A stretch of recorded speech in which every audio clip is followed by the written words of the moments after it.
Hola, bienvenidos al tercer episodio del podcast Historias del Día a Día. Hoy tenemos a un invitado muy especial con nosotros. Por favor, preséntate. Buenas, soy Matías Domínguez, estudiante de Ingeniería Civil en Computación en la Universidad de Talca y patinador en mis ratos libres. Bueno, hoy como ya escucharon vamos a hablar de temas súper interesantes como el patinaje de carrera, eh, las cosas en impresión 3D que se han hecho muy virales últimamente. Y el primer tema con el que vamos a empezar va a ser con esto de ingeniero civil en computación. Eh, Cuando entraste a esta carrera, ¿estabas súper seguro de lo que iba a hacer? Claro, al principio, ponte a tercero medio, yo pensaba que mi camino iba a ser por el lado de la medicina. Yo siempre me gustaron las ciencias. Pero por ciertos temas de la vida, después me fui debutando más por el tema de la computación, de la ingeniería, esto más o menos como en principio de cuarto medio. Y ya después de ahí no solté más el tema de quiero estudiar esto en tal carrera, Claro. en tal universidad, entonces ahí me fui. ¿Cuál era tu universidad predilecta para estudiarlo? La Universidad de Talca por cercanía y porque era prestigiosa, entre muchas comillas, contando las que teníamos cerca. Claro. ¿Por qué se dejó esto de lado así como de dejar la medicina? Bueno, no quiero quemar a nadie, pero en mi familia, mi abuelo, en ese momento estaba tratándose con un médico y es muy cascarrabia, o sea, llegaba con nosotros después de que el médico le dijera no, tienes que tomar este remedio y nos decía no, ya no quiero tomar este remedio tal y prácticamente como si él estuviese siendo el doctor, entonces eso no, yo no lo comparto como que siento que me llega un paciente así y yo lo mando a la casa al tiro. Al Claro, final, yo soy el profesional que lo está tratando y que te cuestionen, siendo que tú estudiaste, como me genera esa disonancia de repente. claro. Y uno que gaste tanto tiempo en estudiar medicina, o sea, 7 10 años, Sí, para que al después mínimo. venga alguien y decir, No me lo quiero tomar porque no creo que me sirva y es como... claro, claro. Cosa que no se da en computación. Claro, sí se da, pero el problema es que en computación muchas veces tú llevas la batuta de lo que quieres hacer, pues. Entonces no es como que de repente te dice alguien, no, y no me quiero tomar este remedio, pues. Es como la única forma que tenéis de hacer cierto programa o cierta cosa. O si no, no se hace solamente. Claro. Explícame, ¿en qué consiste ingeniería civil en computación y en qué uno se puede desempeñar? Bueno, a grandes rasgos lo que uno ve en ingeniería civil en computación es desarrollar sistemas o redes que puedan ayudar al día a día de una persona. Por ejemplo, el sistema de la base de datos que tiene Carabineros para poder registrar criminales, o el sistema que tiene un médico para poder ver todos sus pacientes en una lista, o las páginas web, por ahí por todos lados tiene computación. Los Claro. mismos autos también funcionan con sistema operativo. O sea, tú te puedes ir desde lo automovilístico, por decirlo así, hasta cualquier área que ocupe, Claro, es que uno ocupe un teclado y una pantalla. es que hoy en día todo se maneja con la tecnología, como muy raro el sistema que sea 100% analógico. Claro. Entonces, por ejemplo, colegios, instituciones, en todo puede estar tú. Sí, por ejemplo, en los mismos colegios, sus páginas todas son funcionadas por un ingeniero en computación o al menos un técnico para poder mantener la página activa. Y en el caso de tener un sistema de nota automatizada, eso ya es más trabajo. Claro. ¿Cómo trabaja un ingeniero? Depende del área. Por ejemplo, eh, hay un lado que son los ingenieros que hacen ciberseguridad, que es básicamente te contrata una compañía para que tú puedas vulnerar el servicio que tengan ellos. Por ejemplo, una municipalidad que tú intentes vulnerar el, la entrada y obtener todos los datos, ellos te contratan para que tú hagas eso y ellos poder arreglar el problema y que otra persona que tenga mala intención no lo haga. Por ejemplo, hay muchas ramas de la ingeniería que trabajan ingeniero en computación. Claro. O sea, vamos a saltar un tema, por ejemplo, hace poco se vio mucho que ¿cómo se llama? Se salieron datos de presidentes, de gente importante. Eso tiene detrás tiene que haber un ingeniero informático. Como para destapar estas la cosas. persona que lo filtró, Claro. claro, que no es necesariamente la persona que lo filtra un ingeniero informático, muchas veces son, como se le dice coloquialmente, un hacker que simplemente tiene el conocimiento para poder vulnerar un sistema. Claro. Entonces lo que busca el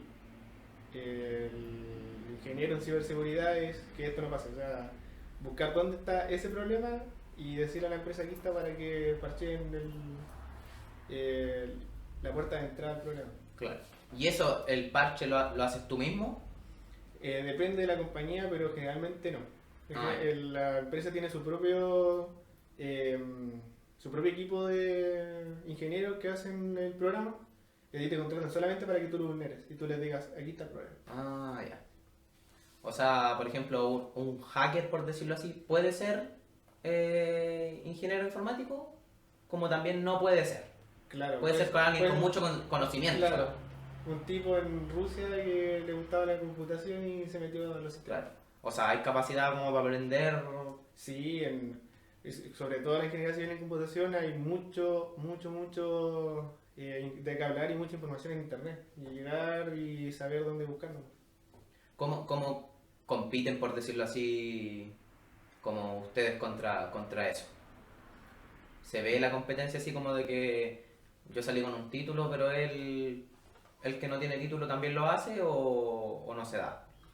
Que muchas veces el título en la ingeniería civil en computación no es como que te sirva mucho de decir, mira, yo tengo el título, soy mejor que tú, sino que es más como cuántos años te llevas desarrollando en el sistema que estás viendo. Por eso se ve como el junior de ingeniería civil en computación, el máster de y así. Ah, ya. ¿Y cuál es la diferencia así como entre un junior y un máster? Además, obviamente, del tiempo ejerciendo... Claro, el tiempo siempre te va a dar una expectativa mejor de lo que tú estás trabajando. Que muchas veces alguien que recién está empezando se puede mandar algunos condoros por entre medio, hacer muchas líneas de código de más, hacer pasos de más que a la gente que tiene que ver el programa desde frente no le va a sentir cómoda. En vez de alguien que ya lleva muchos años puede saltearse todo eso y no cometer tantos errores o hacer los programas mucho más intuitivos para una persona que no sabe prácticamente. Claro. ¿Cuál es el peor error que se podría cometer haciendo un programa? Generalmente los peores errores son los que te dan acceso completo a lo que viene a ser la base de datos de la empresa. Por ejemplo, en el caso, hubo un tiempo atrás que se hackeó el tema de la cuenta root. Ah, ¿Te sí. acuerdas? Yo, no sé, un par de meses atrás, de ese, justo cuando lo hackearon, como un par de meses atrás, yo le dije, no me acuerdo, aquí compañero, yo estoy seguro que esto lo hackean de aquí a medio año. Y pasó, porque había una vulnerabilidad, no me acuerdo cómo era, que llegaban y podían ingresar a la base de datos. Y ahí extrajeron un par de cuentas y entregaron toda la plata. Claro. Entonces, eso es como lo más peligroso que un atacante tenga acceso a tu contraseña, a tus datos y a toda tu seguridad, obviamente. Claro. Con todo esto también se da el tema de los robos. Sí. Todo viene de ahí, ¿Todo bien? de las vulnerabilidades del sistema, po, ¿no? Sí. Entonces, ¿cómo se llama? Ustedes se encargan de que eso, En el caso descubrirlo. En el caso del ingeniero en computación, pero que tiene que ver con el área de ciberseguridad. Ujú. ¿Y qué otra área hay? Machine Learning, por ejemplo, que son los que se especializan después a ver todo el tema que tiene que ver con inteligencia artificial. Ya.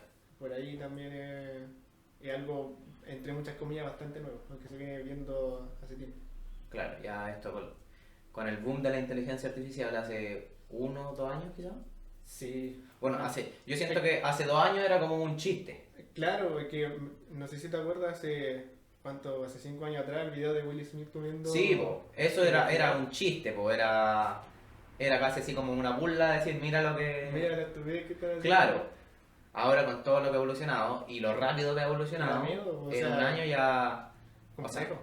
claro, ahora hay gente en TikTok que ya no es real, Influencer, influencer, sí, Sí. es complicado, o sea, ya creo que cada vez va a estar más difícil reconocer qué ¿Qué es qué IA es y y qué no, Claro. claro.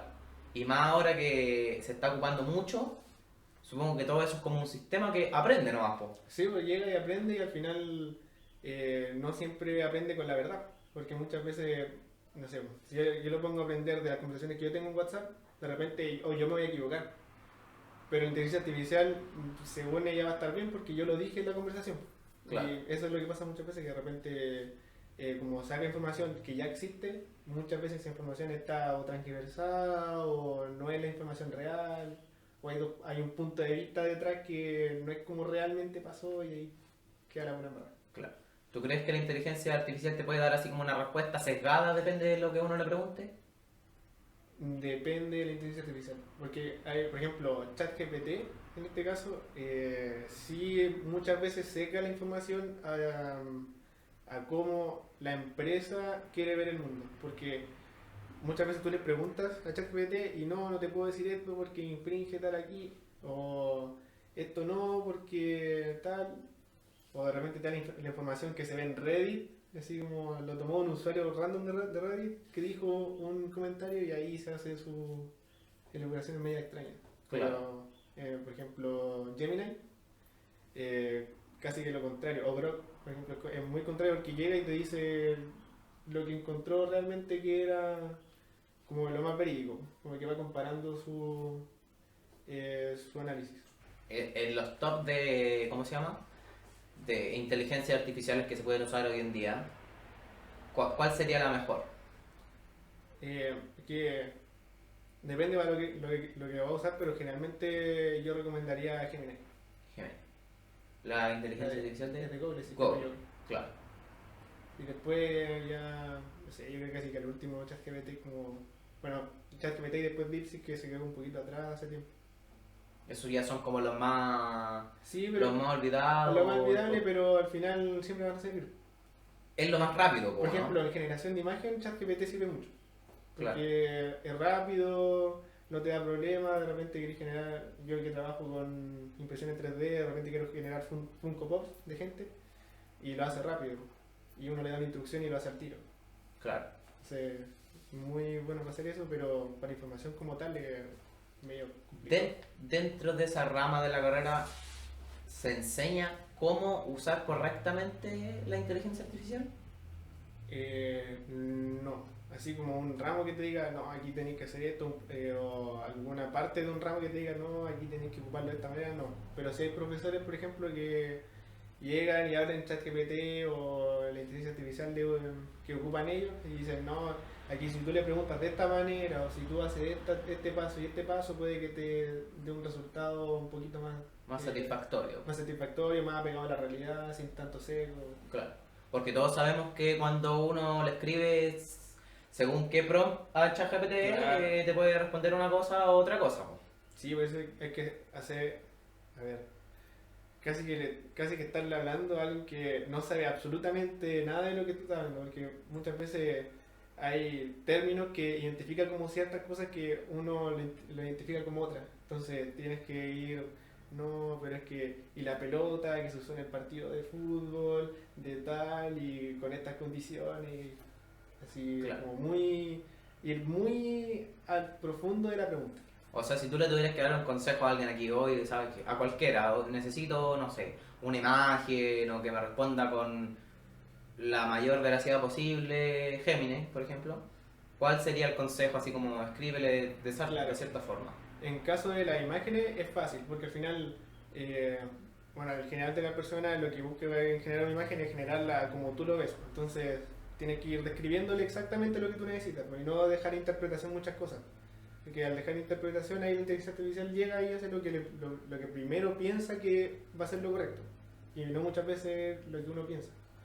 Entonces, es ir al grano y decirle, no, quiero esto, y con todas las características que uno necesita. Y en caso de una pregunta que ya como, no sé, en el caso de tener que hacer un trabajo y buscar una pregunta muy específica, eh, tratar de... Es que hay unos prompts que uno coloca que te dejan como desbloquear la inteligencia artificial para que te responda como lo más razonable posible y sin que se vaya por la rama y que no te diga nada como medio raro. Como necesito que me respondas con toda la veracidad, como si me estuviera hablando, no sé, como si fuese un experto en el tema de, y necesito que me respondas si es que tal cosa pasa así. Claro. Y con esto todo de la inteligencia artificial y todo, que cada vez hace más cosas, ¿tú piensas que en algún momento va a reemplazar alguna carrera o va a reemplazar hasta tu carrera? Sí y no. Que hay muchas cosas que ya reemplazó la inteligencia artificial y tampoco yo creo que tenemos que caer en el tema de que no nos va a reemplazar. Porque ya se ha visto en el pasado como tecnología que nosotros creamos cierran una puerta de trabajo pero abren otra. Entonces eso es lo que tenemos que ver, que no siempre va a ser como, no nos reemplazó como tal, sino que ya reemplazó esta área, pero nos abrió esta que podemos nosotros trabajarla mejor. Claro. Por ejemplo, el tema de la gente que dibuja, ¿no ves que el primer boom de la inteligencia artificial fue Da Vinci? Bueno, creo que sí. Claro, Así creo Da que- Vinci, el que creaba imágenes. claro, que fue en plena pandemia. Ujú. Mucha gente, entre muchas comillas, perdió el trabajo porque ya no podían competir contra un ChatGPT, bueno, ChatGPT, un Buena Dalí. inteligencia. Dalí se ¿Verdad? llamaba. Contra Dalí, que prácticamente le decía lo que quería y te lo generaba y con mucha claridad de imagen. Era hacerlo gratis en 2 segundos o pedirle a un artista 100 lucas que te dibujara Claro. en 2 meses una pintura, no sé qué. Entonces, claro, cerró esa puerta, pero hay mucha gente que, o por el morbo que le genera, o porque le gusta ayudar a cierta persona, prefiere el trabajo a mano. Entonces, no siempre reemplaza como tal y no siempre cierra la puerta directamente. Generalmente, cierra la puerta, abre la ventana Claro. y así se va. Igual creo que el arte y todo esto de la inteligencia artificial ha sido un tema difícil, o sea, polémico, Sí, porque se dio mucho de que la gente competía con obras hechas por IA o bueno, me inspiré en lo que me dio la imagen de la IA, después lo hice yo, es difícil de comprobar. claro. Sí, y ese es el problema, porque es difícil de comprobar. Porque, no sé si hay ocupado alguna vez estas inteligencias artificiales que te dicen si es que una foto es real o falsa, o bueno, real o de inteligencia artificial. No, nunca lo he ocupado, pero Que hay otras inteligencias artificiales que se dedican específicamente a comparar imágenes reales con falsas. Bueno, con falsas me refiero generadas. Y lo que pasa es que llega a cierto punto que es imposible saberlo. Porque como compiten entre sí, por un lado tiene bueno, le voy a decir IA porque me enredo. Una IA que trata de buscar el error de la que encuentra, de la que dibuja, y la que dibuja intenta como chitear, como se dice, disminuir los errores para que no disminuir lo... los errores, tratar de confundir a la inteligencia artificial para que la tome como real. Entonces, Claro. es como tanta la competencia que al final llega a un punto que es imposible saber. Claro. Hablando de eso y de que también además después de pasar de las imágenes de los artistas pasó directamente a los estudios, a los informes, a todo. Ahora se puede hacer todo con hasta un PPT, un Canva, algo que antes no se... Página web, ¿sabes? Página web, de todo se puede hacer con inteligencia artificial. Y la dificultad que hay para decir, no, esto lo hizo una persona o no, yo tirar aquí una bomba. Una vez, en clase, porque Ya. haciendo trabajo, un profesor nos acusó a nuestro grupo de usar inteligencia artificial y nos había puesto un 1. Claro. Lo bueno es que yo estaba muy seguro de que no lo habíamos ocupado. Pero la gran pregunta es, ¿y cómo yo corroboro que no lo ocupé? Po? Porque después, al principio era solamente la inteligencia artificial, como tú decías. Después salieron los detectores de inteligencia artificial, que son inteligencia artificial. Claro, es que... Y esa inteligencia artificial se puede equivocar como la otra inteligencia. O sea, todas las inteligencias artificiales se pueden equivocar. Claro, Yo voy y le digo a mi profesor, ¿sabe que...? se lo juro. No, le digo, ¿sabe que estoy en desacuerdo con...? Porque yo me suelo enojar muy rápido. Claro. O sea, cero paciencia y más encima yo que No, me quedé una nota más encima. Sí, pues y es una nota y una nota importante, pues, o sea, estamos hablando de la universidad y tampoco vamos... Y también un trabajo que tú llevas tiempo haciendo y que de repente te digan no lo hiciste. Sí, como pues, o sea, es que ahora uno se esfuerza, si yo cuando me esfuerzo es inteligencia artificial y cuando no me esfuerzo también es inteligencia artificial, ¿cachai? Entonces, también los estudiantes de repente se pueden llegar a sentir mal porque que la puntuación, que la falta de ortografía, que todo. Entonces, igual es difícil porque ahora, si tenéis ortografía perfecta, que hay muchos estudiantes que tienen ortografía perfecta, o el mismo autocorrector. claro, es IA. Si no tenéis ortografía perfecta, o te, puede bajar, o te puede bajar la nota, o pueden decir, ya, te disimuló, vamos a revisarlo más. Claro. Entonces, súper complicado. Entonces yo le dije, ¿sabe qué, profesor? Estoy en desacuerdo. Metámoslo Claro, un detector. Claro. Él me dijo que si estaba en desacuerdo íbamos a tener que Entrar a sumario. que entrar a sumario, a apelar y todo.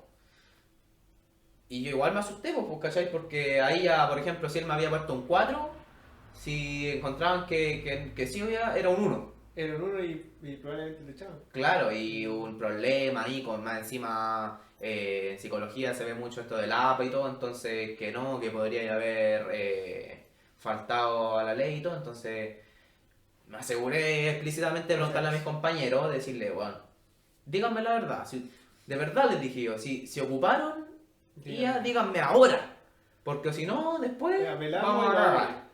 No, te lo juro, te lo juro. Y fuimos, pues le dije al profe, ¿sabes qué, profe? No estoy de acuerdo y todo. Ya me dijo, para que no lo mandemos a sumario, lo voy a hablar como con la directora. Por lo menos. No, si igual el profe era buena onda, ¿cachai? No era como estos que son matadores. Echaba al sumario al tiro. Claro, pero dijo, lo voy a hablar con la directora porque igual es raro. Es raro, pero ¿sabes por qué él sentía que era raro? Porque yo tenía un compañero que ocupaba una palabra en específica, mucho. Era como esa típica palabra que uno ocupa mucho cuando escribe. Por costumbre, sí. Y era una palabra exótica, po. Sí pasa muchas veces que uno escribe y no se da cuenta que ocupa mucho una palabra y de repente son palabras muy poco usuales. Y eso también a la gente que cree que puede ser inteligencia artificial. Sí, pues genera dudas. Te hace como abrir más la duda y...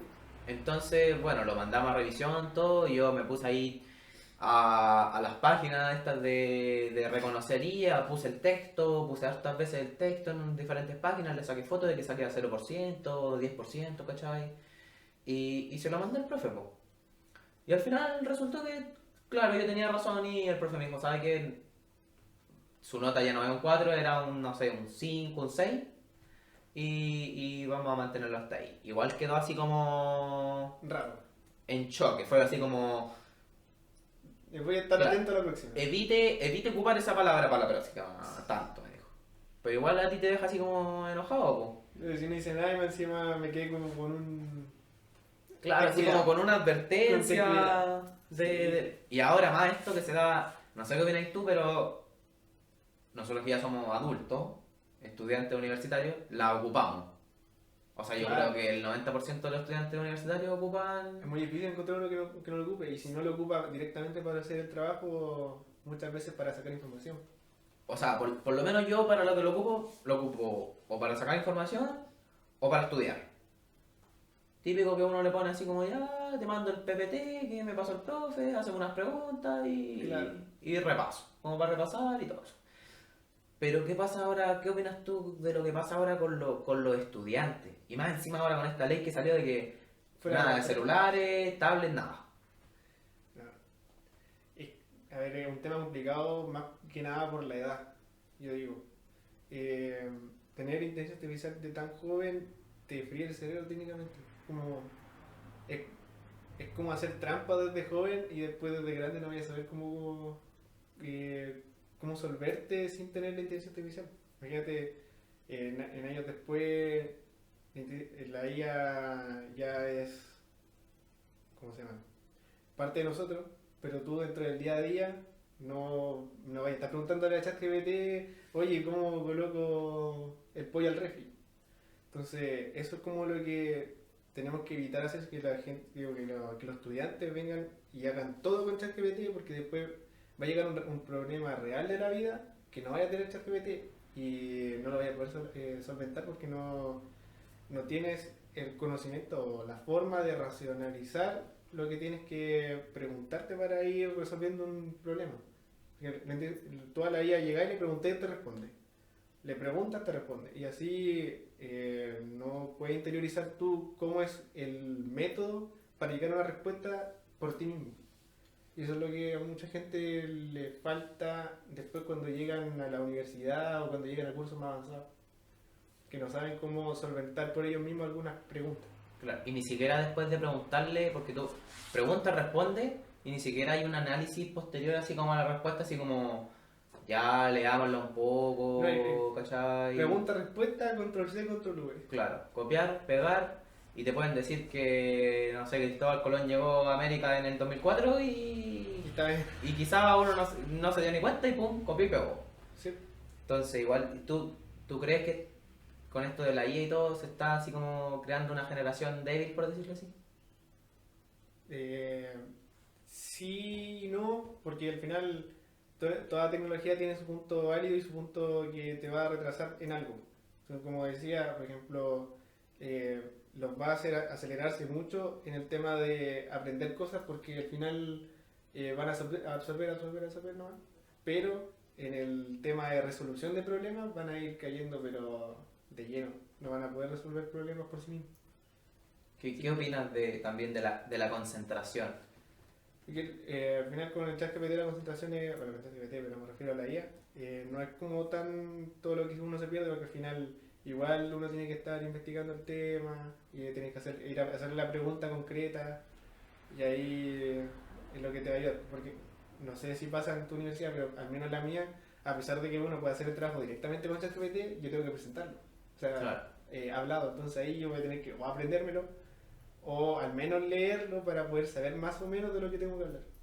Por lo menos en mi universidad también se da, o sea, hacemos muchos informes, pero también se da mucho que uno hace el informe y lo tiene que exponer. Entonces, igual creo que esa es una buena solución que se podría trasladar de la universidad Sí, porque a los colegios. si lo haces copiar y pegar solamente la información es como, bueno, ya lo hice, pues al final lo aprendí porque llegué, copié la información, la pegué y al final técnicamente está bueno porque la información siempre va a ser válida. A no ser que el ChatGPT llegue y se equivoque rafanalmente en una pregunta y ahí ya morimos. Sí, pues. Pero va a estar bueno al final del día. Entonces lo único que podría hacer el cambio entre copiar, pegar y aprender es tener que exponer el tema con una presentación o hablarlo directamente con el profesor, que también lo he visto. Que se para el profesor y tú tienes que conversarle sobre el tema. Y él te va preguntando y es como una charla, ¿no? Claro. Lo otro también sería es que retrocedamos, siento yo, en la educación. Como que en vez de decir ya vamos a implementar, claro que tú podías hacer quizás el PPT con ChatGPT, vamos a decirle ChatGPT porque uno piensa en IA y piensa en ChatGPT. Pedía el ChatGPT, claro. Entonces ya voy a hacer la presentación con ChatGPT o la información la voy a tomar de ChatGPT, pero después lo tengo que presentar, y igual lo tengo que aprender. A quizás retroceder y decir, ¿sabes qué? Ya no vamos a hacer quizás más presentaciones, más informes, vamos a volver al antiguo, papel y lápiz y prueba. Y eso es Claro, todo. el problema del papel y lápiz bueno, que ahí ya no vais a tener que presentar, porque al final vais a tener que ir leyendo lo que está ahí. Claro, que también Sí. es la otra opción porque siento que en algún momento entre que nosotros estábamos como entre la pandemia y cuarto medio, como que se cambió el sistema de educación y como que no sé si se hizo más fácil, como más llevadero. Sí, sí, tienes razón. Es Por- que puede ser que haya sido solamente nuestra generación por el tema de que estábamos volviendo de la pandemia. Mira, No sé si- yo por lo menos he conversado porque tengo compañeros que eran ¿Qué- más chicos qué que yo todavía están- en el mismo colegio que nosotros Claro. teníamos en el San Ramón. Y antes pasaba eso, pues para mí, en mi recuerdo de primero a octavo era papel, lápiz y prueba. Papel, lápiz, prueba, sí. Y de vez en cuando una presentación. Era raro. Sí, era rara una presentación. Y más encima la presentación eran o solo en historia o como mucho, si tenías mucha suerte, en ciencias naturales. Sí, era raro. Pero después, como en ese tiempo de pandemia, de primero a cuarto, hubo como ese cambio raro de harto informe, poca prueba. Sí, yo me acuerdo que en ciencia después en pandemia fue informe, pero tras informe, tras informe. Al final aprendí a hacer informe ahí. Y más encima de informe, que tú te sacabas una nota, tú te sacabas un 1, Y antes te sacaba un 1 y era un 1, po. Era casi que, puta, me voy a poder echar el ramo y ahora, no, es que ese uno vale 15%. No, es que ese uno vale 5%. Sí, al final es como ya ese uno... Quisieron implementar como yo creo que como el sistema de la Sí, universidad, pero en un colegio no sirve, porque al final hace que el niño se relaje. así es que se acostumbre a que ya el 15% no importa. Claro. O ya le pongo ánimo al 50%, después al 30% y después no hago nada. O sea, primero tengo la prueba del 50%, si me va bien, ya. Claro. Entonces igual es como complicado. Y es una decisión que, bueno, va a ser muy difícil de tomar. ¿En qué vamos a Sí. hacer ahora? Este año que está entrando va a ser, yo creo que va a haber muchos problemas con la educación. Sí, aparte el tema de no teléfono es como de repente llegar a un... Sí tenemos teléfono, de repente no. Y esa confusión de, ¿y me lo pueden sacar de la mochila? ¿Y puedo hacer esto? Y el niño que es como medio rebelde y que, ah ya, pero le voy a buscar que sí se pueda usar. Claro. Y no mucha discusión porque la, la gente que da estas leyes, los del ministro de Educación, siento que de repente como que no piensan en lo que se da realmente en las escuelas. Claro, es que hay mucha variabilidad en las realidades de cada escuela, pues no se puede ver como todo como un ente, claro, como un ente unificado. Es que Al tú, final no es lo mismo ver un niño que viene saliendo del Old College allá de las altas cumbres para allá, a venir un niño que está saliendo del Pueblo, como no son las mismas realidades. Al final, el niño del Orcha, no importa que le quite el teléfono, porque al final tú sabés que lo van a venir a buscar, qué tal. En vez del niño de allá del Pumayén, si le quitáis el teléfono, así prácticamente que queden incomunicados. sí, pues, y no solamente eso, sino que quizás el niño del 8 tú le vayas a quitar el teléfono y no te va a decir nada. Claro, No te eso va a es lo decir otro. nada, va a ser como, ya, bueno, no importa, Tengo o otro en la no, casa. sí lo guardo, pues, claro. O tengo la Play, yo tengo el Switch, pero tú le quitas el teléfono a alguien del Mayen y te va a decir, ¿pero por qué? Sí, pues, la, Pero ¿y quién te dice tú reactivan que...? al tiro el... Sí, pues obvio, y eso no se lo... Y esas discusiones peligrosas, porque cada vez está más peligroso, hay Sí, cabe recalcar el colegio, que cada vez se dan más armas blancas, más marihuana en los colegios, más alcohol. sí. Entonces eso no se los come el Ministerio de Educación, se los Se comen come los el profesores, profesor, los inspectores. la rectoría como tal del colegio. Entonces es difícil. Cambiando de tema, profesores, inspectores y ChatGPT, tú eres competidor. Sí. Por favor, explícanos en qué área deportiva te desempeñas. Bueno, yo soy competidor desde el 2018, de octubre del 2018 soy patinador, hago patín carrera y actualmente estoy usando un patín profesional en un ranking nacional. Explícanos más o menos qué significa eso. Pero básicamente eh, es una carrera, o sea, llegamos, entrenamos obviamente, y llegamos al fin de semana de la carrera que son 2 días, sábado y domingo y se compite en 3 pruebas. En mi caso porque soy de intermedia, todavía no soy profesional, que se corre una de velocidad, una de semifondo y una de fondo, que son una prueba corta, 200 metros, 400 como mucho, 500, una de semifondo que son generalmente 1000 metros y una de fondo que son entre 3000 metros, 5000, por ahí se rodea. Cada una de esas pruebas con preparaciones distintas, supongo. Como, La preparación prueba, o sea, previa a claro, un fondo es diferente a... claro, porque al final la velocidad te toma mucho lo que tiene que ver la fuerza reactiva del músculo y qué tan rápido eres. O sea, si tomáis a alguien lento en una velocidad lo matáis, pues. Pero si tomáis a alguien rápido en un fondo, no es como que haga mucho la diferencia porque al final eh, es una carrera que es más de resistencia que de rapidez. Claro. Juega mucho más el cerebro que la pierna. ¿A qué edad te empezaste a aficionar a esto del patín? Yo patino como tal, patino desde más o menos de que tengo 8 años, pero yo hacía patín agresivo, hacía otro tipo de patín.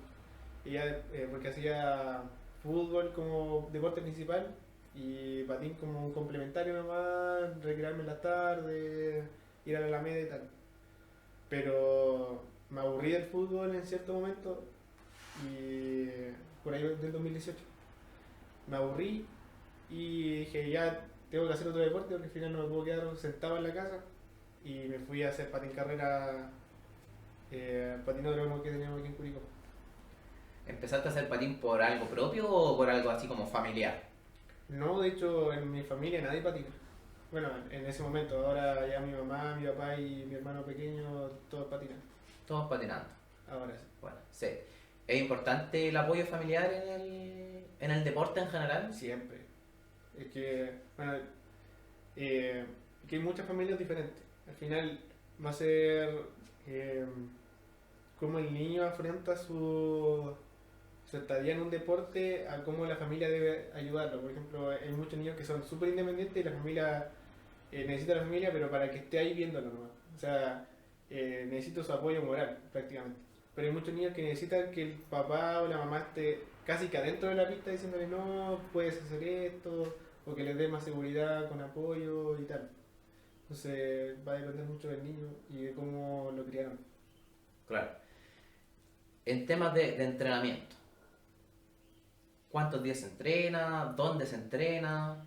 Bueno, yo empecé entrenando 3 veces a la semana, 2 horas por cada día, pero ya empezando a profesionalizar en el tema, ya estuve entrenando 5 días a la semana, 2 horas al día, para pasar ahora durante el año a entrenar 6 días a la semana, 2 horas al día, de lunes a sábado. Obviamente de repente si tengo tiempo en la mañana para hacer otra actividad también se hace. Pero después existe la pretemporada, que es un sistema que se hace entre medio de un año y el otro de competencias, en el que uno entrena casi que el doble o el triple, dependiendo de qué tanto está metido en el deporte. En mi caso fue casi que el doble, yo entrenaba mañana y tarde 2 horas, de lunes a sábado. Bueno, el sábado entrenaba de 2 horas, no 4. Claro. Fueron 2 meses. 2 meses de pretemporada, así como... Sí, Eso es como decirle el momento intenso para llegar a la temporada en el mejor... en el mejor estado posible de rendimiento. ¿Y eso es dentro de un club? Claro, actualmente en el club Team Díaz de Curicó. Team 10 de Curicó, ese club ya formado hace poco, muchos años de trayectoria. Tiene 2 años ya. No sé si se puede tomar el tema de por qué se creó. Pero, Sin ningún problema. bueno, sin entrar a ultrajar a otras personas, lo que pasa es que hubieron 2 apoderados que tuvieron problemas en el club donde yo estaba anteriormente y querían que sus hijos tuvieran un poco más de rendimiento, un poco más, bueno, mucho más rendimiento y que fueran realmente a competir a una carrera y no solamente a ir. Lo que pasa es que como tuvieron este problema, hablaron con uno de los entrenadores que está en Santiago, a ver si podían como traer parte del club para acá y con las pautas y que viniera a hacer evaluación y tal. Y ahí se creó Team Díaz Curicó, que Team Díaz como tal es un club que está en Santiago. Ah, ya. Entonces ahí yo me quedé un año en el club donde estaba para ver si que con esta competencia que iba a haber, mi club iba, bueno, el club donde estaba antes iba como a nivelarse, pero no pasó, entonces hice el cambio. ¿Se podría decir que antes era como más un club de entretenimiento, por decirlo así? No sé si entrenamiento, pero sí como para ir a casi que aprender. No había competitividad. La competitividad que uno le ponía, no. Claro. O sea, yo soy muy competitivo, entonces la competitividad que le ponía yo era lo que se mostraba en la pista, pero muchas veces no solo basta con eso. Muchas veces más entrenamiento que requiere que el club como tal sea más competitivo. Claro. Por ejemplo, ahí, este deporte, ¿solo, en equipo o los dos? Hay 2 modalidades. Está las 3 pruebas que dije recién que se compiten durante todo el año, Ujú. que se compite prácticamente solo porque es un deporte individual. No, un compañero tuyo no te puede dar un empujón o no te puede, no sé, darte la mano para llevarte. Porque es ilegal, o sea... Claro. ¿El toque es ilegal en el...? No. No, pero sí, por ejemplo, llegar y empujarlo, tomarlo de la mano para que no... Claro. Ya no. Pero por ejemplo, si tú tienes a otro compañero de tu mismo club, como en las carreras vamos a Pero hablarlo yo así. tengo ahora mismo, o sea, desde el año pasado tengo compañero de equipo. Ya. Y con él no competimos juntos, digo, no, pero no, yo no lo puedo empujar a él ni él a mí, pero sí podemos hacer estrategias que beneficien al grupo, o a Ah, nosotros dos. a eso mismo me refería. Por ejemplo, que él se ponga delante de alguien para que no te pase, o tú hacerle como la pantalla, por decirlo así. Claro, ahora en la carrera que corrimos ahora último, que fue la maratón de Team Díaz de 21 kilómetros, lo que hicimos fue, uno de los dos avisaba en un momento aleatorio de la carrera y corría todo lo que podía para escaparse del grupo. Se escapaba, no sé, unos 20, 30 metros, y la segunda persona tenía que quedarse en el grupo, pero de los primeros del grupo, ralentizándolo. ¿Para qué? Para que los que vinieran atrás de los otros clubes tuvieran que salir a atacar y a pillarlo a él. Entonces ahí como van a atacar ellos y yo me pego detrás, no. Y Claro. así los voy cansando. Con esa escapada que tienen que hacer ellos, van a tener que Claro, desplazarse más. era como romper la monotonía, por decirlo así, de todos juntos, todos juntos, todos juntos, y de repente uno se me escapó, y si no pego carrera, Sí, que en el patín y en los deportes de velocidad hay una cosa extremadamente importante que se llama resistencia al viento, que es entre muchas comillas, cuánto te pega a ti el viento con relación a cuánto cuerpo estáis mostrando, sí, cuánto cuerpo estáis mostrando tú al viento para que te pegue. ujú, Entonces, si uno va muy agachado, por ejemplo, el viento te pega en las piernas, puede ser un poquito del pecho, pero si uno va parado, te pega en todo el cuerpo. claro, Entonces, entre menos te pegue el viento, menos fuerza vas a tener que hacer. Entonces, lo que pasa es que si yo voy detrás de alguien, yo no no sé, estáis con viento, po. no llevo viento. Entonces, si entre nosotros dos vamos tirando uno y uno y uno y uno, los de atrás van a ir pero relajaditos, porque al final yo les corto el viento. Claro, Pero si yo hago que yo separo el grupo entre mi compañero y yo, los de atrás van a desesperarse porque mi compañero se va a escapar y va a ganar en la carrera. Entonces van a intentar pillar y con ese resistencia al viento los voy a cansar. Y yo me voy detrás de ellos relajado, po. aprovechando que ellos me están cortando el viento. Claro. Entonces esa es una estrategia. Además de entrenamiento supongo que de patín y, o sea, me refiero a llegar y ponerse los patines, a todo esto, ¿dónde se dan estos entrenamientos? Aquí en Curicó, bueno, en la región tenemos un patinódromo por ahora porque hay otros dos, pero uno está prácticamente en ruinas y el otro se está armándose todavía. Somos la única ciudad de la región que tiene un patinódromo como tal, que es el recinto donde se practica patín carrera, Ya, que es un óvalo prácticamente. Y somos el único patinódromo en Chile que tiene 400 metros. Así que la pista externa tiene 400 metros. Y aparte de tener la pista de 200, o sea, tenemos dos pistas. espectacular. Sí, como lo mejor de todo. Lo único malo, entre muchas comillas, es que por ejemplo la pista de 200 metros no tiene peralte. O sea, peralte significa que las curvas están... Con tienen inclinación. cierta angulación hacia arriba. Ah, ya. Eso no lo tiene. Eso no lo tiene. Son Entonces, por planas ejemplo, para la gente de Santiago que está muy acostumbrado a tomar las curvas con peralte, aquí muere. claro, Porque al no tener peralte uno tiene que abrirse más, bajar la velocidad en cierta parte, una técnica diferente. En vez con el peralte podéis llegar a hacer la curva completa y no te va a pasar nada. claro. El peralte te va a tirar hacia abajo. Y hay mucha diferencia de pasar a plano, por decirlo así, de una manera que estamos acá en Curicó, cuando ustedes van a competir quizás a Santiago y toparse con estos peraltes. Claro, es que el peralte no es como que suba, sino que como que baja prácticamente. Entonces, para nosotros es muy ventajoso porque como nosotros estamos acostumbrados a que no esté el peralte, llega el peralte y es como estar patinando casi sobre una nube, porque al final una ayuda al peralte. Claro, Entonces, tener que entrenar sin esa ayuda, al final te beneficia. claro, para después las competencias es como, esta ayúdame, Eh, voy volando. Claro, que el peralte es demasiado fundamental porque al final lo que hace es que a pesar de que tú vas inclinado y que la curva te está sacando, como está el peralte, como está la curva inclinada, te va tirando hacia adentro. Entonces no es necesario que hagas tanta fuerza para poder mantenerte en la línea de carrera. Además de, como te decía, de seguir los entrenamientos, pretemporada y todo,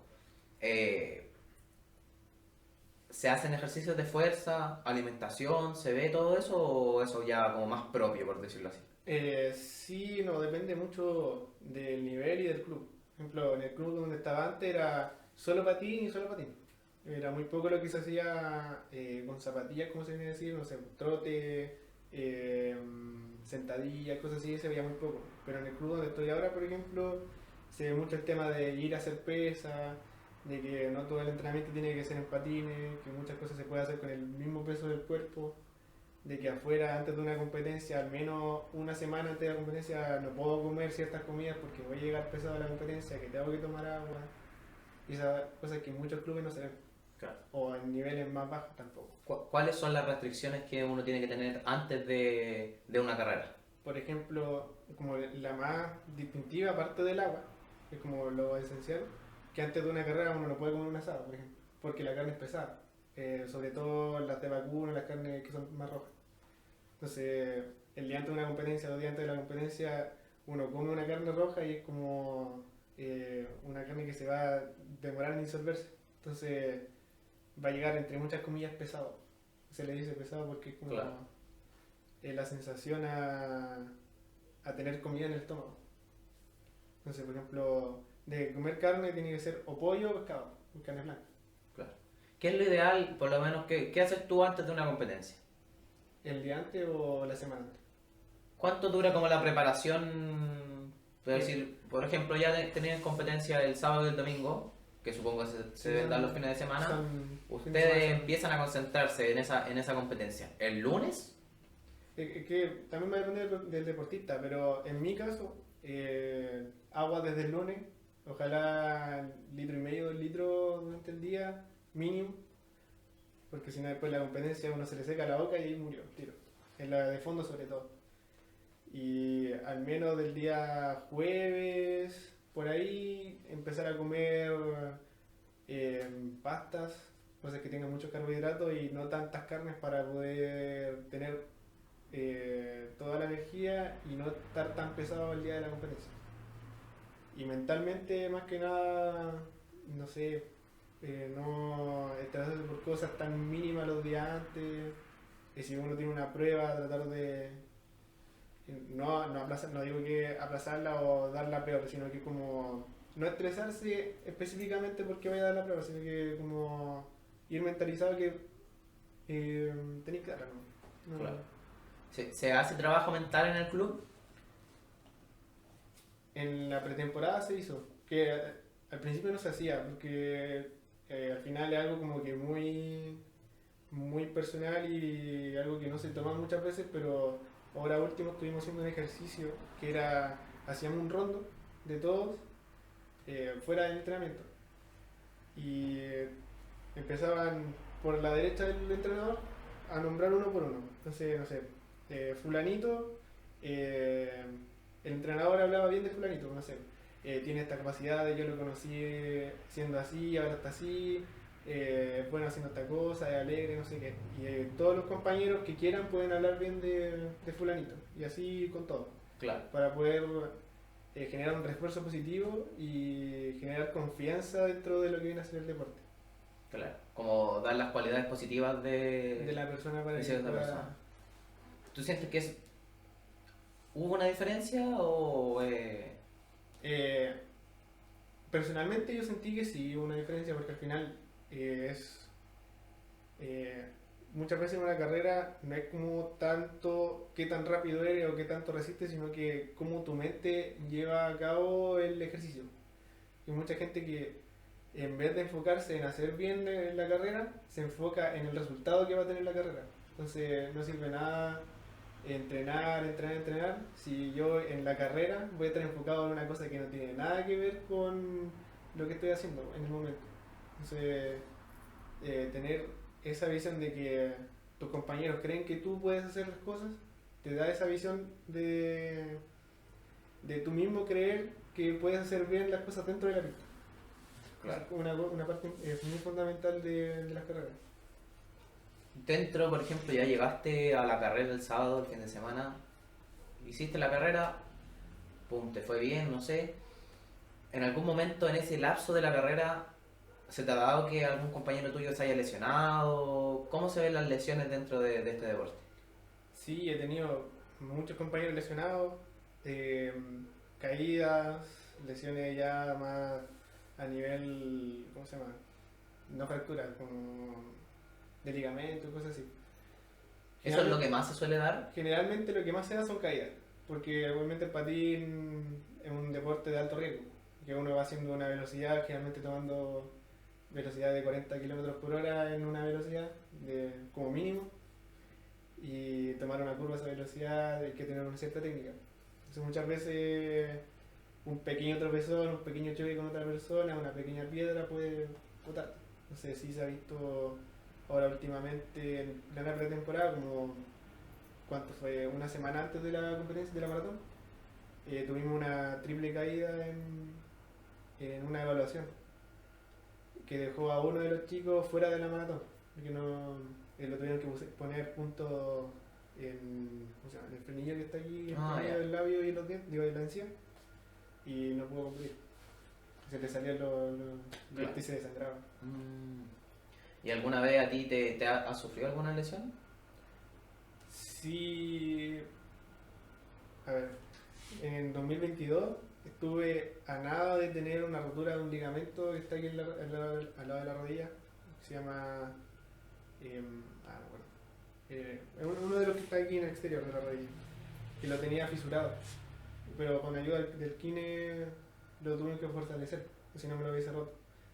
Pero una lesión por caída que tuve, la última que tuve, de hecho,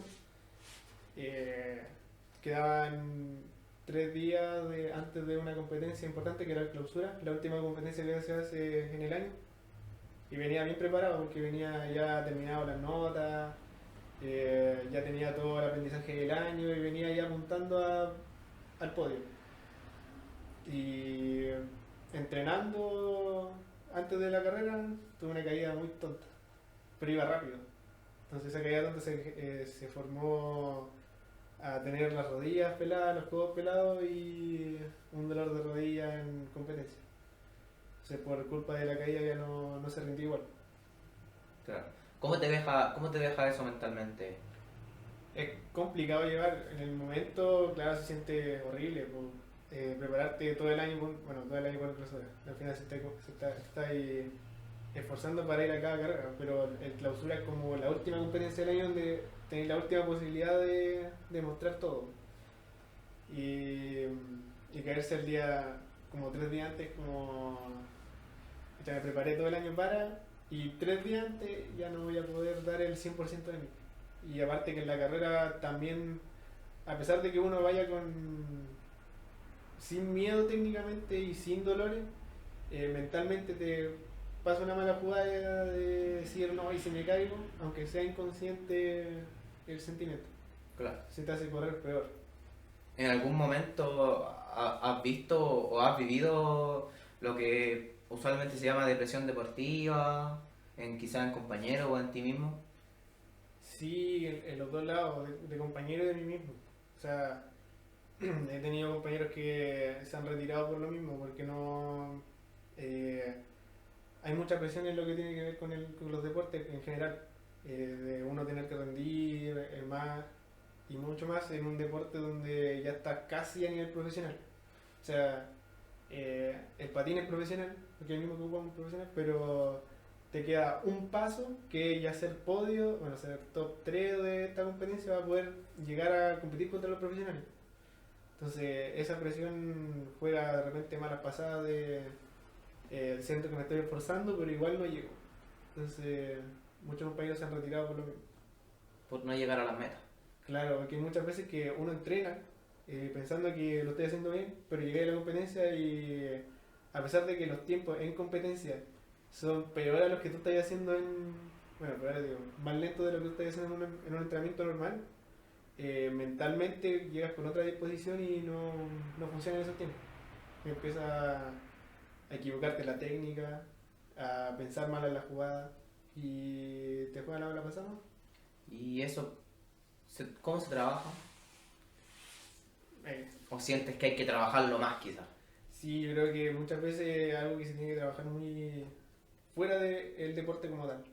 Porque al final hay mucha gente que tiene una mentalidad que es como yo voy a ganar y si me da mal tengo que intentarlo de nuevo. pero hay mucha gente que le va mal y ya no funciona, como que se rompe. La confianza que tiene uno de repente se rompe con ese tipo de mentalidad de ¿y si fallo, qué pasa? Entonces ahí hay gente que se va. O simplemente con el tiempo uno va disminuyendo. O Porque también, igual sí, cabe recalcar que, por ejemplo, uno puede estar 5 años haciendo vóley, por ejemplo, como yo, o patinaje, y en el primer año tú decís, bueno, estoy aprendiendo, lo voy a dar todo, en el segundo año he mejorado mucho, pero quizás en el cuarto, quinto año tú decís, pucha, me siento estancado, claro. no estoy dando el rendimiento, no sé qué me pasa, entonces Claro, igual... entonces todo eso después tiene un trabajo de análisis, que es como, claro, doy un paso atrás y veo, eh, me estaré alimentando bien, estaré durmiendo bien, estaré entrenando bien, me estaré juntando con las personas que debería, no sé, hay muchos otros factores fuera de lo deportivo que influyen en cómo uno adentro compite. Por ejemplo, no sé, dormir 2 horas antes de una carrera no creo que sea como lo ideal. Claro, O, no sé, empezar a comer y comer y comer y comer en la semana antes de la competencia tampoco.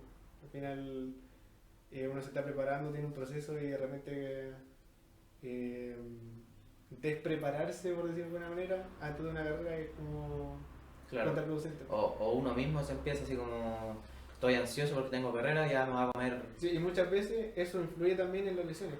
Hay muchas veces que pasa que la gente, bueno, yo lo he visto en mí y en otros competidores, que está a días de la carrera, ay, me dolió aquí, se me apretó la pierna. Pero es solamente por el nervio, no es porque realmente el esfuerzo fue mucho y casi que me dejaron, ¿no? Como muchas veces solamente por presión. Claro, por decirle ellos se podrían hacer análisis y la pierna está Perfecta, espectacular. claro. Sí, porque la mente juega mucho, mucho en todos los deportes, yo creo. Creo que es como un ámbito que tiene que empezar a tocarse más y a darse cuenta que igual el deportista... Es que una persona, pues, al final Exacto. lo que pase dentro de la mente es lo que se va a mostrar después. Sí, porque hay mucha gente que separa al deportista de la persona. Entonces, igual hay un momento que la persona se quiebra o quizás está agotado porque uno, además de ser deportista, también tiene su vida afuera en el Claro. mundo. Tiene sus problemas, tiene su universidad, tiene, no sé, quizás gente que pelea con los papás, que no tiene tanto el apoyo. O claro, muchas veces pasa eso de compararse mucho con el que va delante tuyo, cuando muchas veces no están haciendo lo mismo antes. Por ejemplo, no sé, yo tengo un competidor, voy a colocar un ejemplo porque no me sé la vida de todo. No sé, yo tengo un competidor que le va extremadamente bien y yo que me esfuerzo o incluso entreno más que él, me va peor. Pero claro, muchas veces no se ve por atrás que, por ejemplo, la otra persona no está estudiando, está trabajando en la mañana solamente. O le está manteniendo el deporte, por ejemplo, en el caso de yo que compito con gente que tiene 18, gente que tiene 40 y tantos. Pero yo estoy estudiando y trabajando, bueno, trabajando, teniendo una pyme. Entonces, eso también son cosas que influyen dentro de cómo uno se desempeña. Al final, no es lo mismo estar prácticamente descansado de un estudio a ir a una competencia habiendo estudiado toda la semana matándote en una prueba. Claro. Hablando, siguiendo con ese tema, ¿qué tan importante es la plata en el patinaje? Muy importante. Es que es un deporte, entre muchas comillas, muy caro. Imagínate una bota, sola la bota, sin contar la parte de abajo de las botas, sin contar las ruedas ni el rodamiento. La mía cuesta 250 actualmente, pero tengo compañeros que tienen botas de 500 lucas, hay botas de 1 millón. Y la plancha, por ejemplo, ya cuestan 100 la que tengo yo, hay de 400.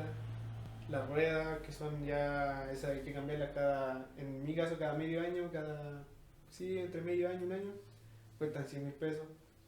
Entonces eso ya es importante. Muchas veces, bueno, que no es un tema que como eh, que va a ser un cambio entre un deporte y otro, porque al final el esfuerzo es el que lo pone uno, no la plata. Claro, Uno puede tener todos los recursos que uno quiera, pero si no le pone el esfuerzo, claro. ahí va a quedar. También, o sea, la plata es importante tener Claro. los implementos, pero eso no significa que los implementos Te van a hacer te vayan a hacer mejor. Pues, o sea, podéis Claro, tener un compañero con unas botas de 500 lucas y puede ir atrás tuyo. claro. Sí. Ahora, hablando de que tú me dices el torneo clausura y todo, ¿Cómo se da cómo se dan las fechas en todo esto del patinaje? Claro, tenemos la federación que prácticamente arregla las fechas para que no se tope una fecha de aquí, de la liga de allá de Santiago con una de la Superliga Sur, por ejemplo. Y entonces ponen la fecha y uno tiene que ir a competir, ¿no? O sea, tocó esa fecha y no se puede cambiar, a no ser que llueva. Si se llueve se suspende o se aplaza. Por ejemplo, las competiciones en las que tú participas, ¿son dentro de un sector? ¿Cómo funciona? ¿Es como, por ejemplo, comunal, regional, nacional? ¿O...? En el caso de escuela, que es como uno inicia, claro, hay un nacional que compite generalmente se va a Santiago y también tenemos los comunales y los regionales. Como en la región hay los mismos clubes que hay en la comuna, porque somos prácticamente casi la única comuna que tiene patín carrera a nivel de Maule. En Maule solamente están los clubes que están aquí. Eh, claro, se hace el comunal y el regional al mismo tiempo que se va a competir después nacional. Y aparte está la Liga Nacional, que ya es como una liga, o sea, se Claro. compite Todas las fechas. 5 o 6 veces al año y eso se suman puntos para el campeonato. Y en el caso del nacional es como una liga que se hace regionalmente y los dos campeones en cada categoría bueno, dos campeones, el campeón y subcampeón de cada liga, sí, pues de cada región de la liga, tiene que ir a competir al nacional, por región. O sea, por ejemplo, si yo soy de Tindía y voy al nacional, tengo que ir como Maule, Claro. no como Tindía. Como Team Maule.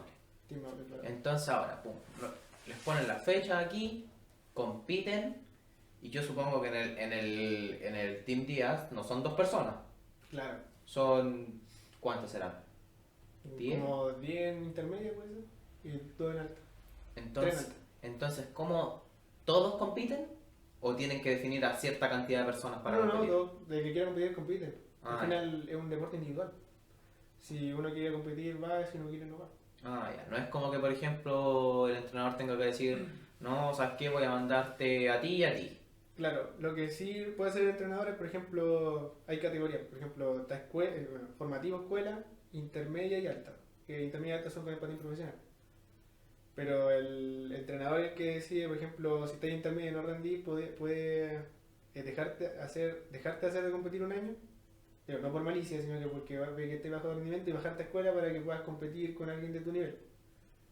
Igual que en alta, o si en alta ya no estás rindiendo bien, se te espera un año y bajas para poder retomar el nivel. Al final no sirve de mucho que vaya a una competencia que te van a doblar al tiro, o sea, Claro. que te van a sacar una vuelta al tiro. Te sirve que tengáis el roce de ir compitiendo mano a mano con alguien. Claro. Alta sería como profesional ya. Claro, los de alta son los que compiten para entrar a la selección. Y eso ya se van a los mundiales, panamericanos, cosas. Y eso es lo ¿a qué aspiras tú con el patín? Claro, a ver, yo estoy en la universidad y obviamente lo primero siempre va a ser el estudio. Pero no vendría mal si de repente se me da la oportunidad de ir a la selección. Como siempre uno quiere como deportista ver más allá. No decir, por ejemplo, no, ya yo me quedé aquí en intermedia y aquí voy a quedarme. Sino Claro. que si me va bien, obviamente voy a querer escalar. Claro. Pero para llegar a eso, ¿qué falta, por decirlo así? Claro, ¿Qué resultados se tendrían que dar? En el caso de intermedia, lo que se hace es un sistema donde, claro, en el ranking tú vas sumando puntos. Si van 20 competidores, el primero suma 20 y va. El segundo 19 y así. Claro. Entonces, a final de año se suman los puntos y en cierto porcentaje, en mi categoría son los dos primeros, pasan obligatoriamente a alta competencia. Que en alta competencia se divide la prueba, no es que yo compito 3 pruebas, Ujú. y en alta competencia se dividen. Solamente los velocistas y los fondistas. En el caso de los velocistas, los dos mejores de velocidad se van para allá y los dos mejores de fondo para allá. Hay muchas veces que las categorías solamente son los dos iguales. Como se compiten las 3 pruebas juntos, Las dos Los- personas los- se repiten. se repiten. Pues. Entonces ahí ellos ven para qué lado se van, para fondo o para velocidad. Y dentro de ese ranking, los otros 4 3 pueden subir por decisión técnica. O sea, no sé, pues, el fulanito quedó posición técnica, el entrenador tendrá que ver si es que está al nivel para pelear en alta competencia o si se mantiene un año más. Porque igual, por ejemplo, imagínate un año que saca podio, toda la competencia saca podio, pero queda tercero. Igual es como queda ahí mismo, o sea, no es como que me hayan ganado por mucho. Al Claro, final terminé toda la carrera, no detrás, a veces casi siempre atrás, pero muchas veces quedé adelante de ellos. Pero no quedé por una cantidad de puntos, no. claro, Y muchas veces eso también se ve y te dejan pasar. ni se decide. Entonces tú en ese ranking, ¿en qué? Pero el año pasado tuve, si es que no me equivoco, cuarto en velocidad y sexto en fondo, alguna cosa así, o al revés. Que no es mi mejor resultado, pero sí el mejor resultado desde que cambié de club. Que mi primer año tuve tercero en la general. Que antes no se hacía esa diferenciación en intermedia.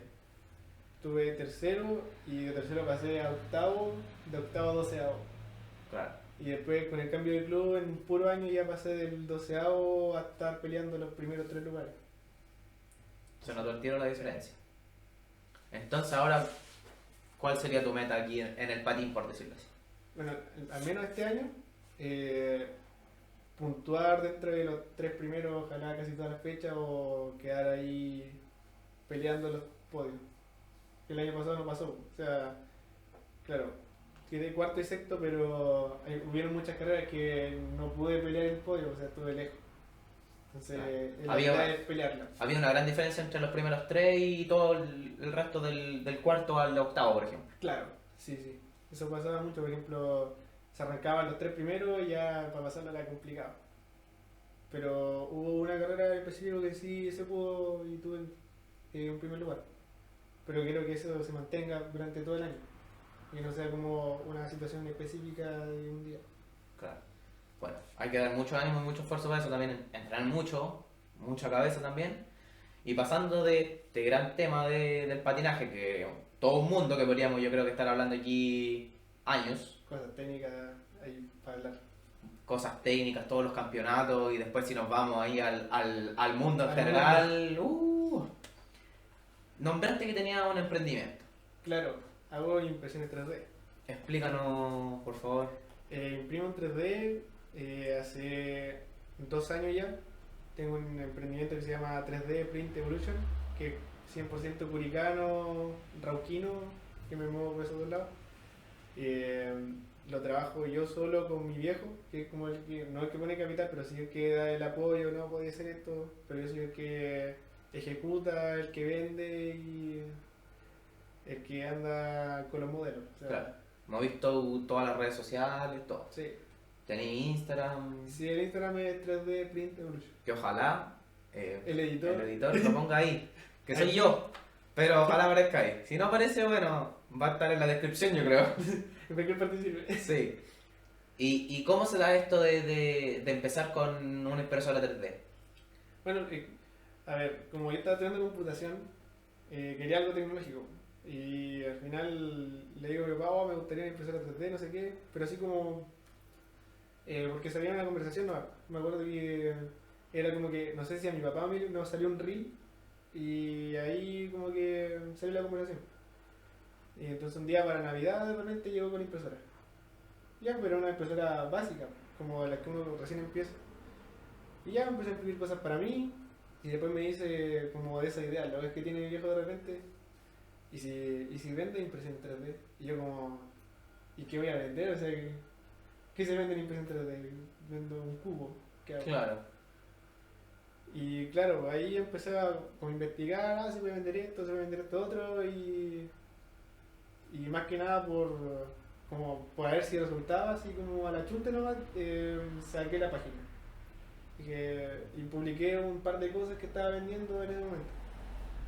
Y me empezaron a encargar cortadores de galletas, ¿no? Que para poder hacer galletas de forma tienen un molde. Ah, ya, claro. Pues, Molde. vendí de eso, vendí llavero, harto.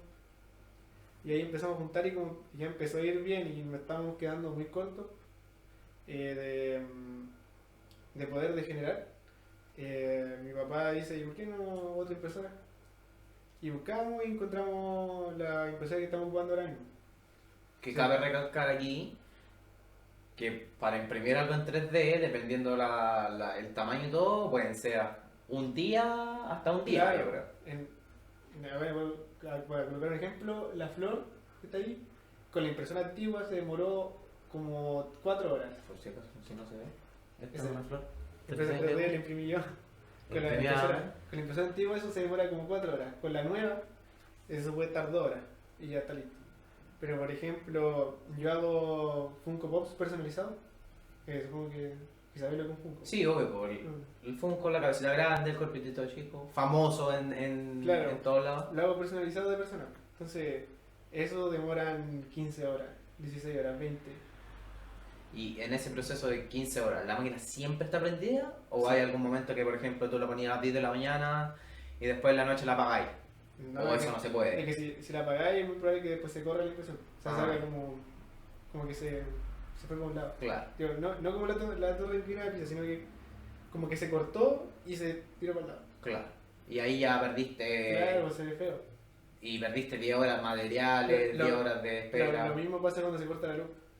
Oh, claro. Se corta de repente. Me pasó, ahora estaba imprimiendo un Funko que iba a venir para acá ayer y no pude.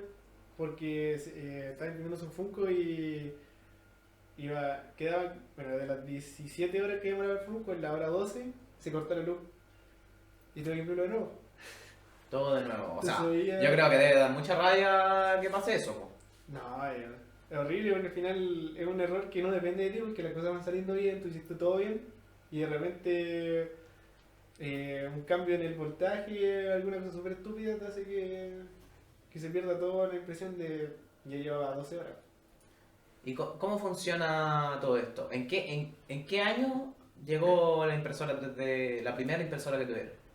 La de nosotros, Ujú. en 2024 puede ser, hace 2 años atrás. Ah, ya. Porque hubo un momento que se dio el boom de de las impresoras 3D, de hacer todo en 3D. Que yo me acuerdo de haber hecho un curso cuando estaba chico, puede ser en sexto, séptimo. Hice un curso de la Universidad de Talca de robótica. Y los chicos que estaban ahí tenían una impresora, y por eso ya como que me entró el bicho. Pero esto fue hace cuánto, tengo 20, cuando yo tenía 7 años, hace 13 años atrás. Claro. Pero esa era como la impresora y se veía como la gran cosa, una impresora que ahora es como, Que esto te lo hacen 8 horas. claro, así como súper chanta, por decirlo de alguna manera. Y claro, que ahora se haya masificado a tener impresora, que esto lo imprimen en cuánto, en 1 hora.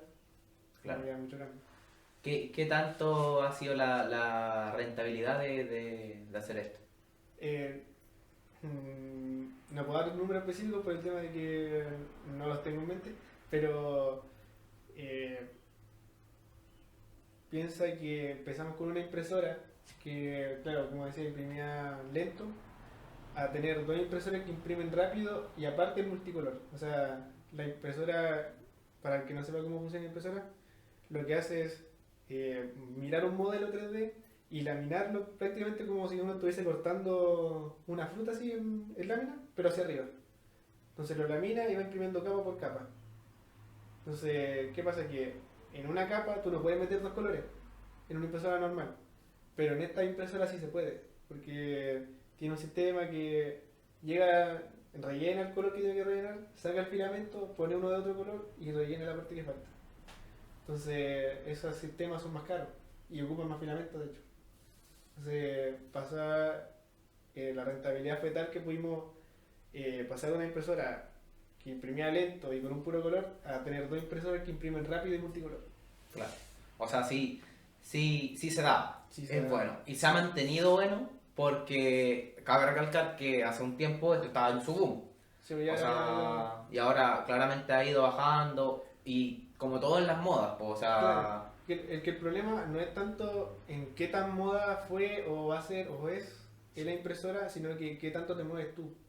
Porque al final no es lo mismo que yo publique estos 3 productos y que pasaron de moda, a que yo publique estos 3 productos, pasaron de moda y ahora yo voy a publicar otra cosa que puede que esté de moda o puede que funcione y que yo medio que tuve la chispeza, por decirlo de alguna manera, tuve la suerte de que funcionó.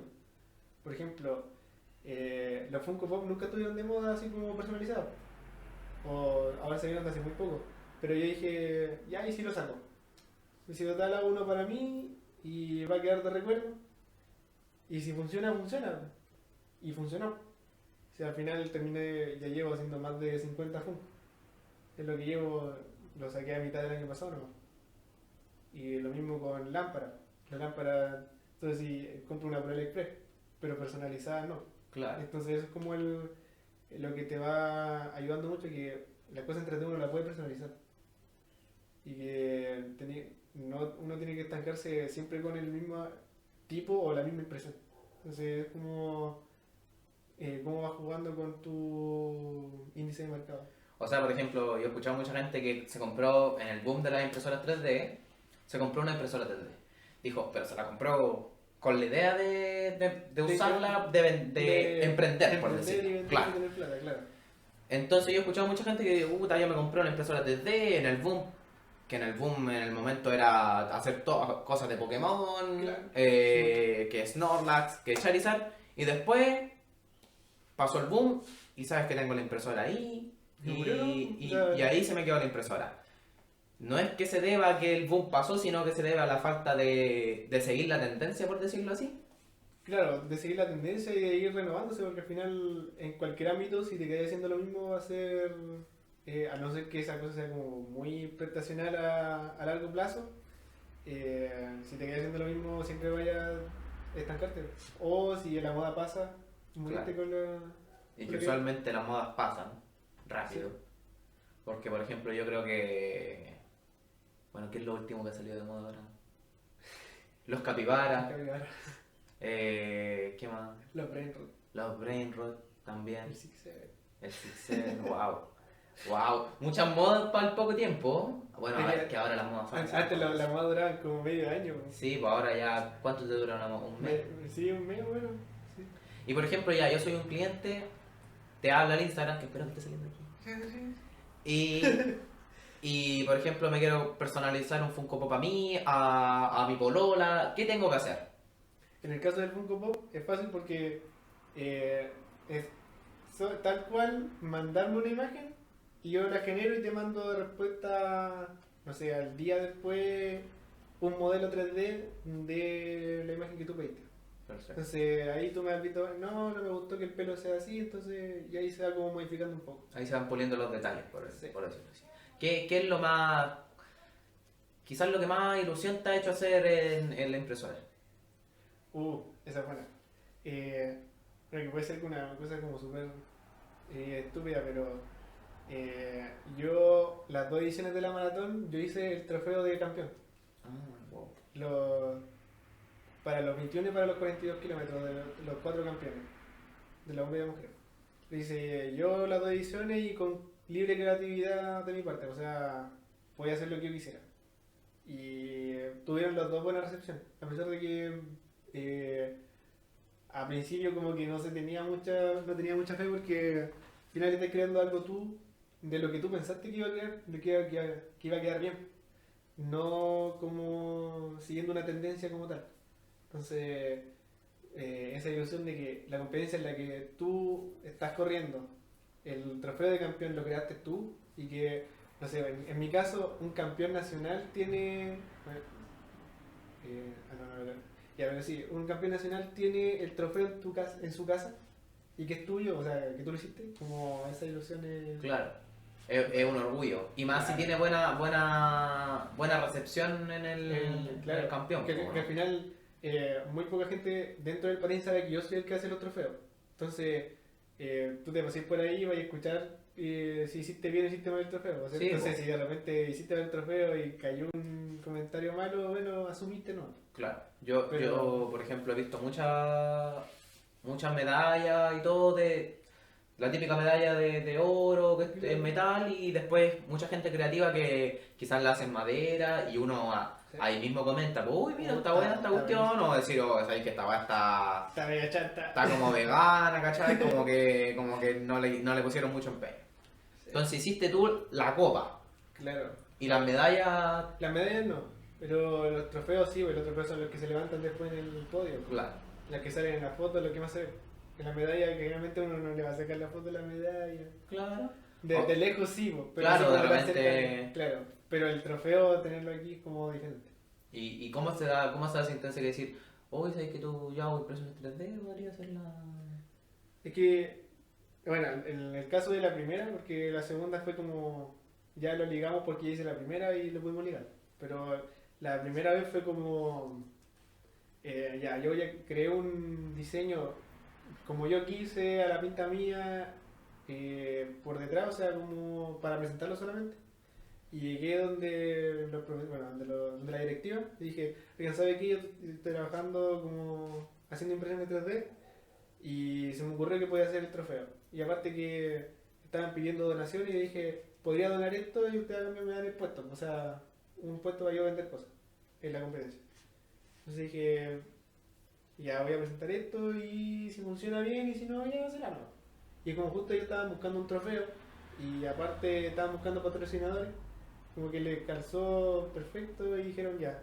Entonces sí hace el trofeo, pero tenía el modelo y les lo mostré, pues, o sea, llegué con el modelo en el computador, no, esto, y le empecé a explicar, no, esto significa, no sé, que el primer trofeo era la ruta, o sea, porque salíamos a hacer una ruta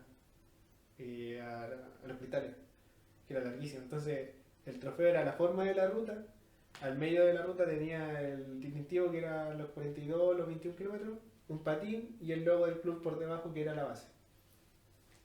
Entonces les mostré el diseño y le di la explicación y todo y dijeron, ya, sí, este trofeo es el trofeo de la maratón y imprime nomás.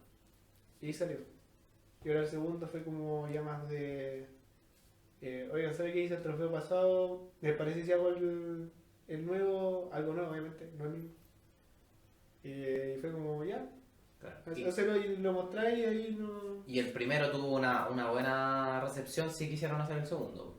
Claro, porque si la gente hubiese dicho, no, es de mala calidad o no, no está tan bonito, no está tan bien terminado, yo creo que no hubiese terminado haciendo el segundo. O, o porque no lo hubiese presentado yo por dignidad o porque me lo hubiesen tirado para atrás. Claro. Y pasando a lo que más te ha hecho ilusión, ¿qué es lo más caro que te ha pedido alguien hacer en 3D?